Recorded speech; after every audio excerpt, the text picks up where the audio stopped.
సుమారు 10 గంటల సమయంలో భారతీయ హాస్పిటల్ డిఎం గారు నాగేష్ గారు ఫోన్ చేశారు. ఇట్లా జనరేటర్లో ఒక బాడీ ఇరుక్కుపోయింది సార్, చనిపోయి జనరేటర్లో పడి ఉన్నాడు అని మాకు సమాచారం ఇవ్వగానే మేము ఇక్కడ వచ్చి పరిశీలించగా అక్కడ మహీంద్రా కంపెనీ చెందిన జనరేటర్లో అంటే హాస్పిటల్ బయట సాయినాథ్ ప్రకాష్ భారతీయ హాస్పిటల్ బయట జనరేటర్లో ఇరుక్కుపోయి బాడీ చనిపోయి డీకంపోజ్ స్టేజ్లో ఉంది.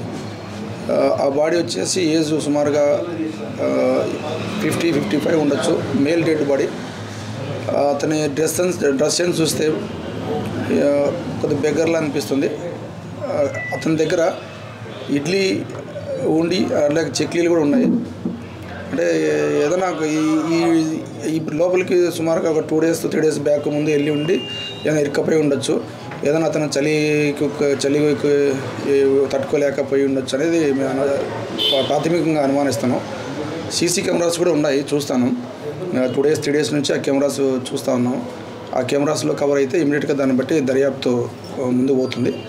ఈ బాడీని ఎవరైనా ఐడెంటిఫై చేస్తే ఇమీడియట్గా అనంతపురం 2 టౌన్కి సంప్రదిస్తే మేము బాడీని మార్చురీలోకి తరలిస్తాము. అన్ని కోణాల్లో మేము విచారిస్తాను. ఏదన్నా ఉంటే దాని ప్రకారం చట్ట ప్రకారంగా చర్యలు తీసుకుంటాం.